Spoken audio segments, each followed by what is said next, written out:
David Dodge. Welcome to Green Energy Futures. What if we could tie together dozens, hundreds, or thousands of energy generation technologies such as solar systems and energy storage systems into a connected network that could respond quickly to satisfy peak electricity grid demand and avoid brownouts? We can, and we call these networks virtual power plants.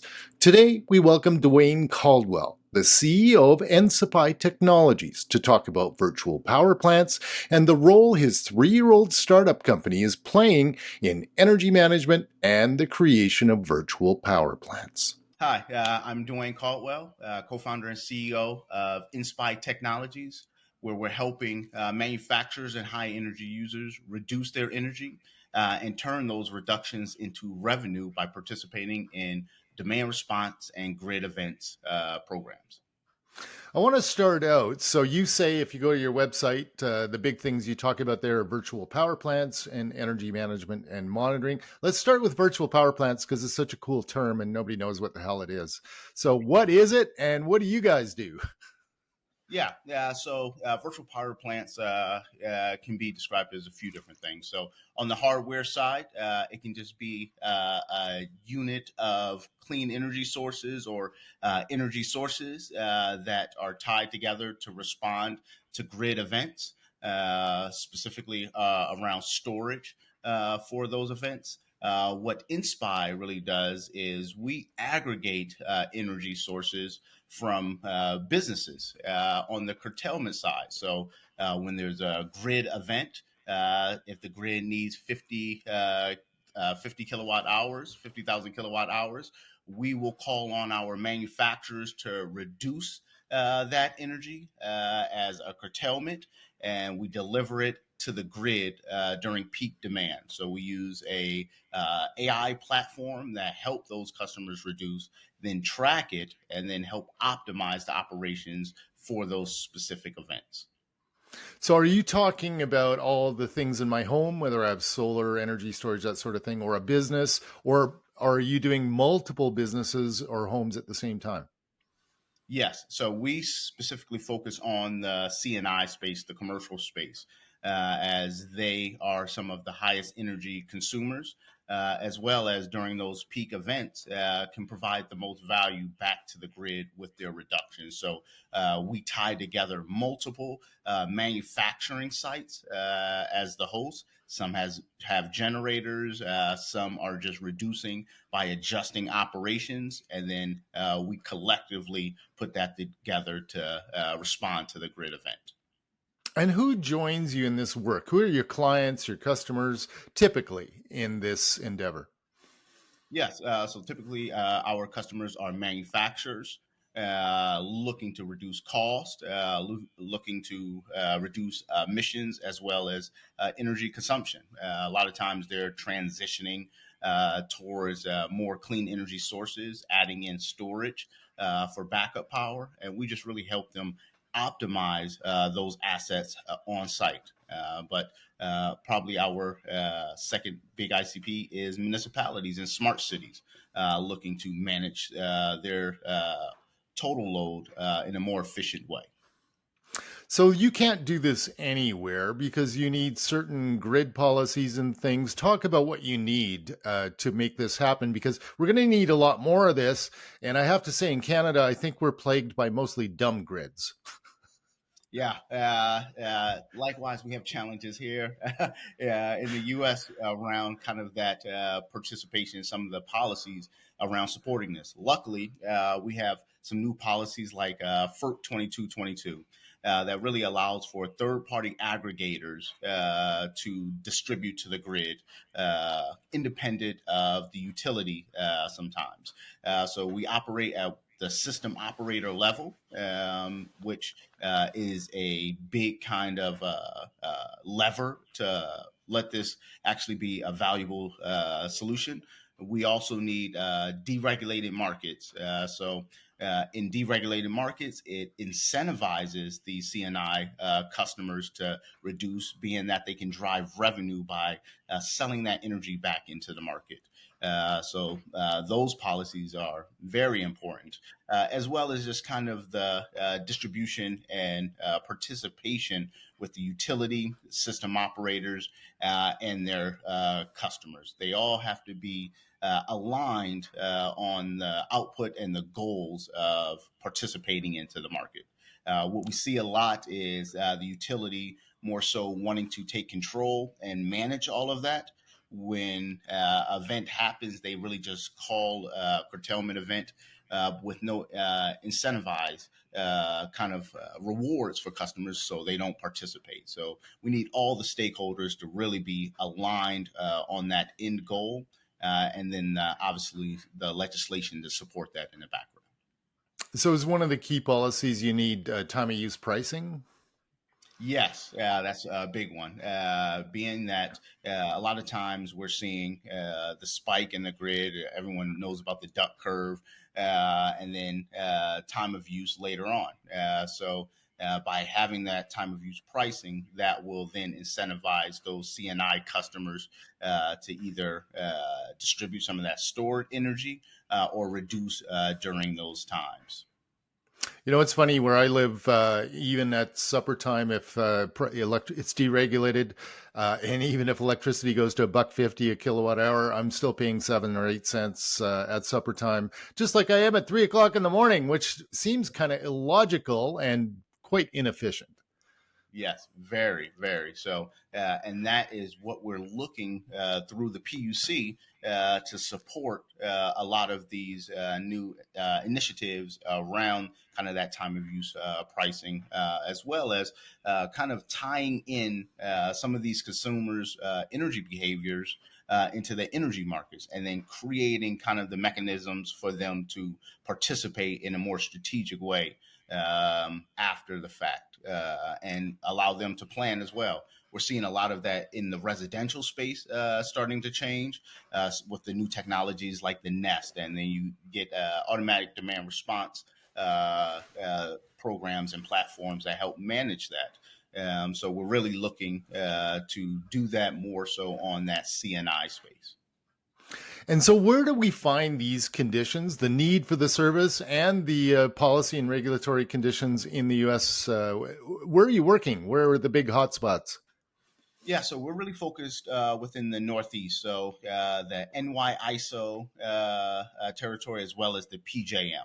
The capacity markets within the PJM are very supportive of this, which is allowing these manufacturers to really be able to drive the revenue and make it kind of lucrative for them to participate, which is double good, being that they're reducing energy and helping the grid, as well as driving revenue, because margins are top of mind for a lot of these manufacturers. So we really see a lot of growth within that region. So what are the geographical regions associated with those cute little acronyms you just used?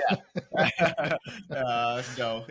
We're seeing California has a pretty solid program and market that they're really implementing right now, as well as Texas. And then obviously the Northeast area. So those acronyms are really the regional transmission operators, as well as the independent system operators that really are controlling and managing that distribution through those territories.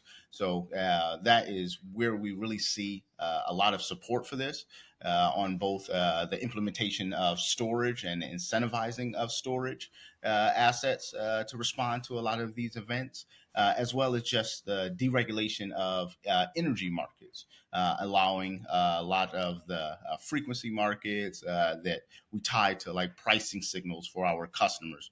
Either they can participate economic based or reduction based. So is there anything in this for you once you establish these networks? You guys get a cut out of this? How does that work? Yes. So we have performance-based fees. After we really understand what the objective is for our customers, and then we are able to build that into the customized platform use for them, We then operate their energy and manage their energy in a way where they're driving the revenue, and then we take that 15% performance-based fee as compensation. But they really receive all of the payments, ensuring so that they can continue to really drive value in both the reduction as well as the revenue.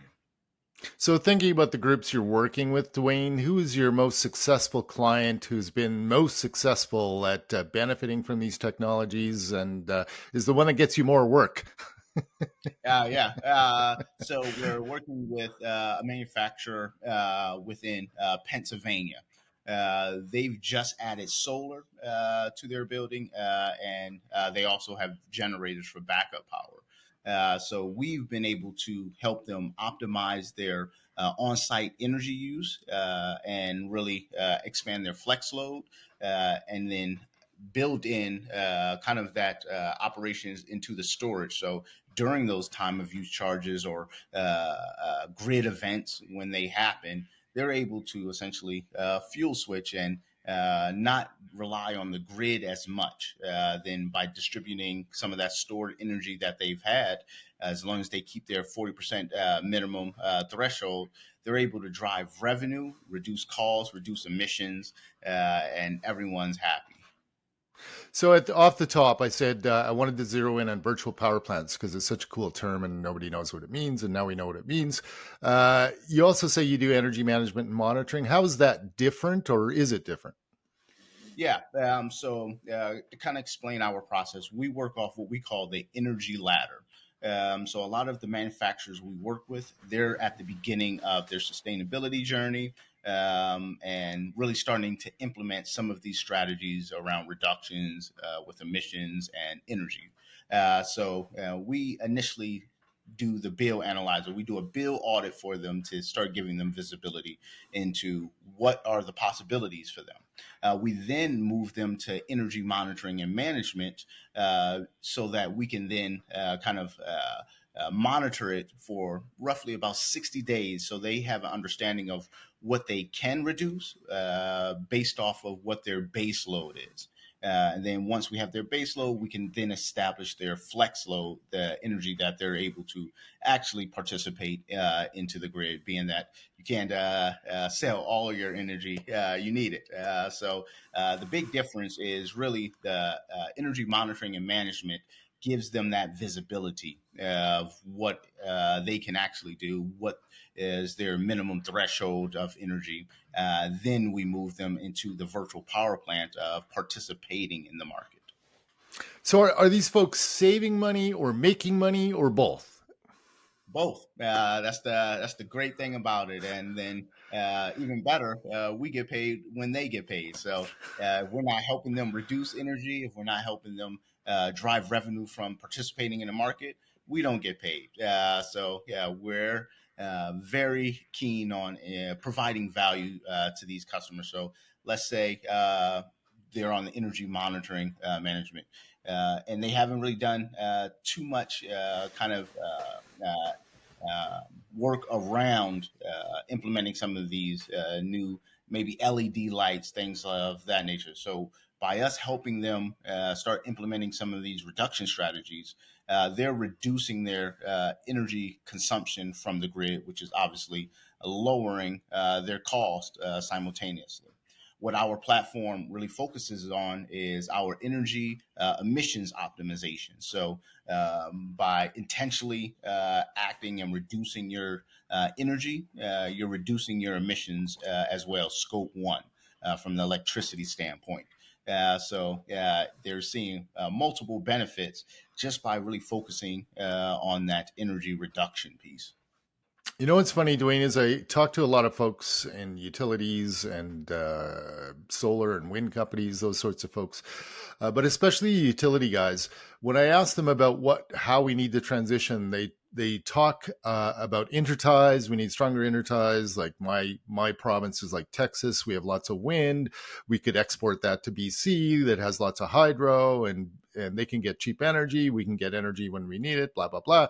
And they also talk about energy storage, but few of them ever talk about smart grid technologies or the stuff that you're talking about. And yet I have a hunch this is going to be as important or more important than all those other things. Exactly. So if we're thinking about more of the asset side of it, the solar, the wind, we know it's intermittent. We need the storage side of it. But what we're lacking right now is kind of that communication. We're also lacking kind of the shared visibility into it. So kind of that the big thing was digitizing the grid. That was first. Without kind of the digitization of the grid, we don't really have the control of it outside of those electrons hitting transmission lines, and we know what's hitting it. And then when we're talking smart automation, always rely on kind of that human element to take action. That's another challenge that kind of slows us down in the progress of the transition. So by having the digitization and giving them the access, the visibility, the control, as well as the automation, we can respond faster to events. We can plan with more granular data. As we know, data is a gold mine, especially when it comes to energy. So that automation and kind of the technological standpoint of it from the platform side is very needed right now to tie all of this together. Yeah, and I think it was clearly articulated to me once when somebody said by 2030 we'll have about 250 million EVs on the road, and their storage capacity will be equivalent of half the grid capacity. And if you don't manage that, you're in for a rough ride.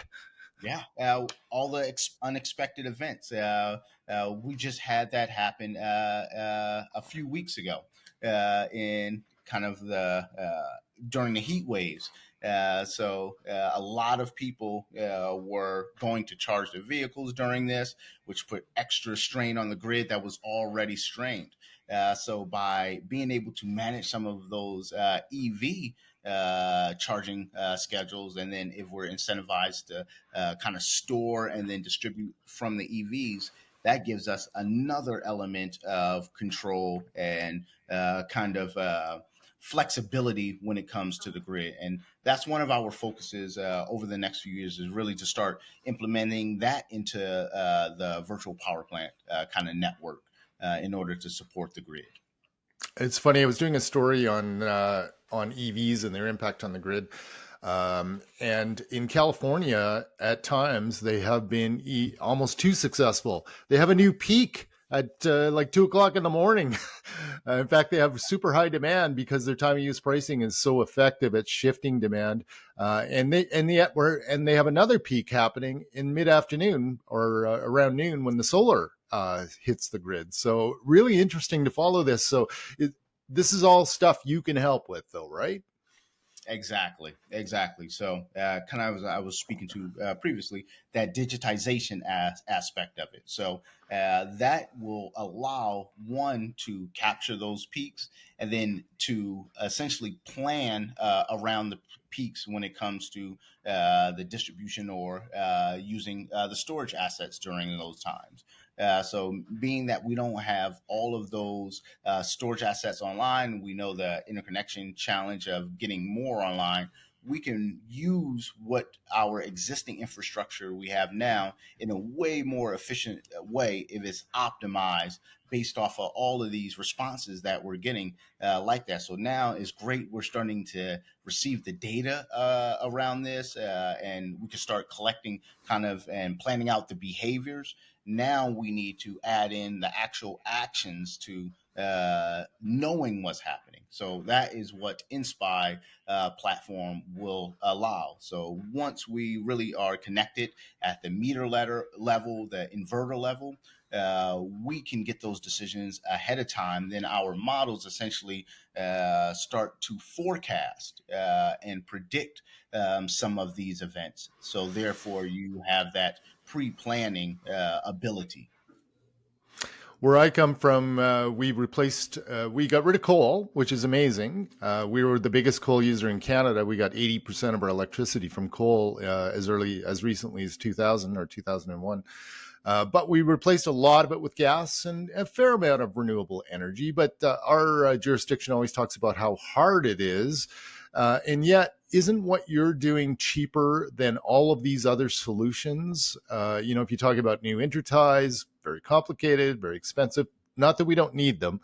If you talk about energy storage, actually, in Canada, they did some research into our dumb grid in Alberta, and they found out by adding one 300 megawatt energy storage project and allowing it to do arbitrage, in other words, they probably need new policies, they could have saved the grid and consumers $600 million with one project.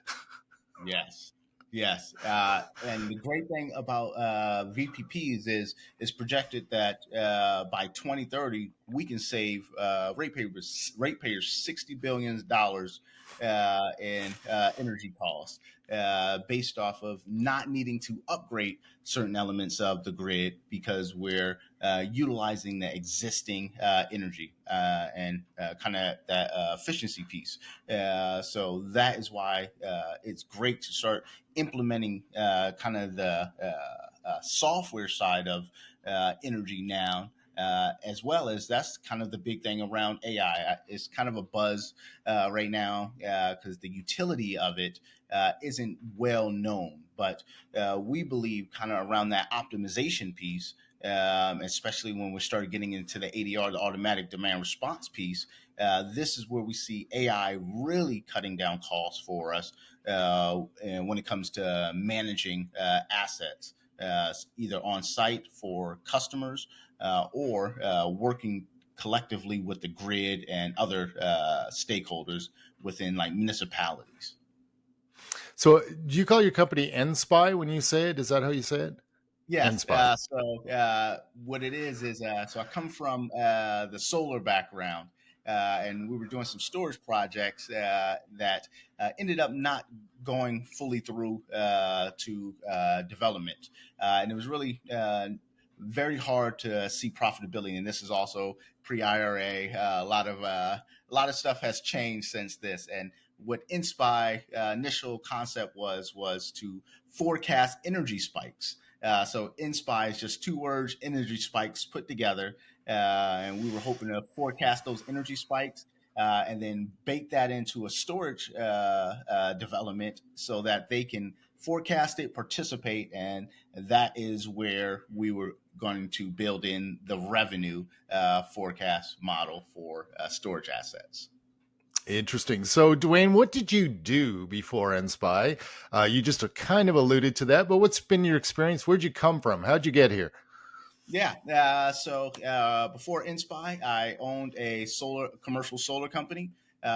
We really focused on initially residential solar construction, kind of moved into the commercial side later on. And we've really seen like a lot of interest, but within the kind of commercial space, but they lacked a lot of the knowledge of what was possible, what are the benefits of it. So I spent most of my time doing that. But previously, military, which is where I was introduced to the utility of backup power. So I was deployed in 2005, pre-cell, like the cell phones of today, the smartphones. And I carried a solar battery pack in my power DVD players at that time when we didn't really have any electricity in the field. So military, kind of entrepreneurial a little bit after that, and then got into the solar world for about 10 years. I don't want to put too fine a point on this, but Dwayne, how many people do you see that look like you in this space? Yes, not a lot.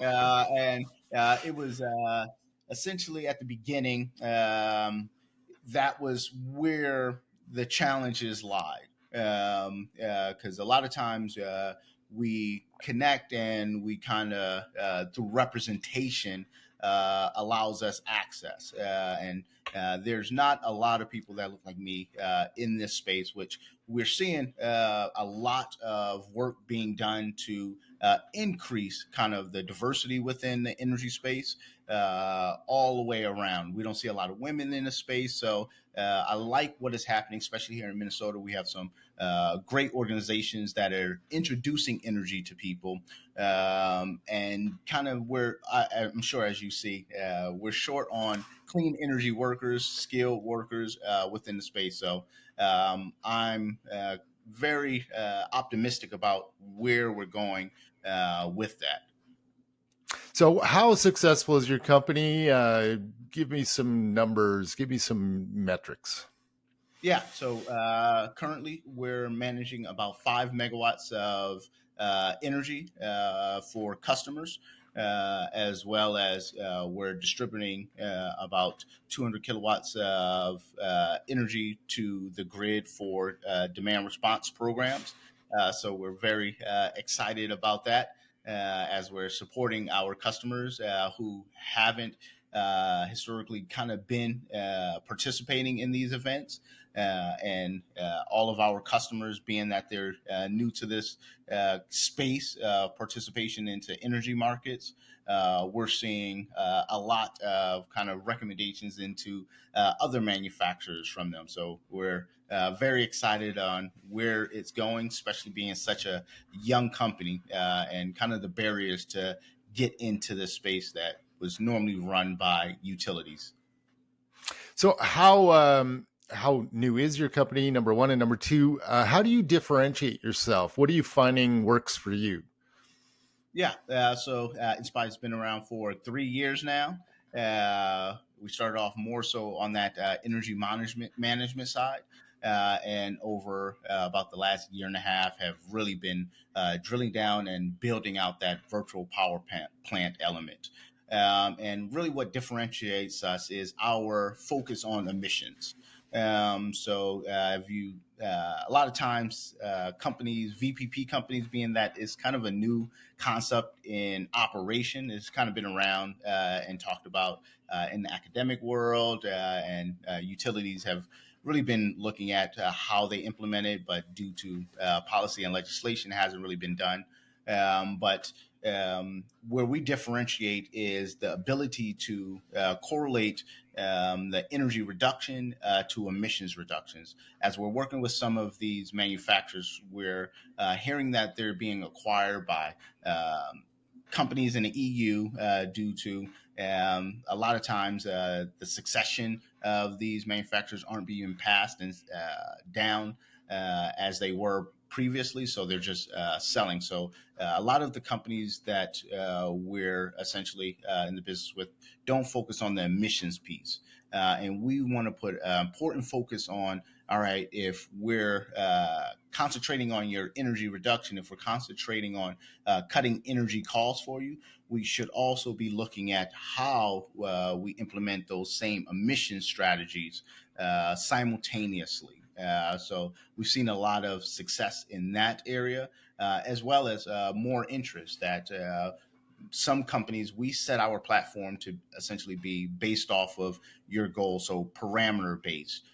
So some companies' parameters are set further on the emissions reduction side. Others may be the energy side. Some just want to drive revenue from their energy. So that's where we have really been able to see some success in our ability to be flexible, as well as agnostic to technology. We know that not everyone adds solar at this time or storage at this time. So we can just help manage your energy, whether it's natural gas is the main driver for you. We want to help you reduce all the way across. It's funny. I did a story in a company called DC, as in direct current Bell, BEL, DC Bell. It's a company out of Montreal that has created an integrated solar inverter, dual port DC vehicle charger with built-in AI energy management system. And guess what? They're not selling them in Canada. As I mentioned, we have a plethora of dumb grids and policies, but they are selling them in the same markets you're active in Texas, California, and New York. Yeah, like I said, it's a growing market, and we're seeing way more interest now around those kind of technologies. Especially the hands-off approach. Not everyone's energy experts, and when we're actually working with some of these companies, and we're getting into like the nitty-gritty of energy and why their bill is that, why they're using this amount of energy. A lot of times we get that glazed look, like, I just want the results. So technologies like that kind of provide that automation aspect of it, while still accomplishing their goals. We're seeing a lot of interest. So there's some pretty cool companies out there as well, like doing some of this work. And the great thing about ENSPI is we work well with companies like that, especially creating that energy network. Ultimately, our goal is to use some of these manufacturers as site hosts for storage assets. There's a lot of rebates and programs out there to get storage on the grid for these events. So we're helping these companies take action and really realize some of those incentives. And then ultimately, we'll be tying those networks together as a almost replacement to peaker plants. So instead of calling on that natural gas coal peaker plant that a lot are shutting down in the areas we're working on, they can call on ENSPI to provide some of that backup power when needed for the grid. Great. So what kind of savings can I get if I do this? I don't know. I guess it depends on the scale of my company, but characterize it for me. Yeah. So yeah, you're right. It depends on kind of what you're building, what widgets you're putting out. But ultimately, our goal is a 20 to 30% reduction in consumption for our customers. And depending if you have energy assets on site, generator storage, you can see upwards of about 50,000 for the smaller manufacturers a year in participation into the market. It's essentially a win-win for you. You're already shooting to reduce your energy. Why not make some money from it while you're doing it? So thanks very much, Dwayne. Thanks for taking the time on this Sunday afternoon. We just came out of a 3-week heat wave, by the way.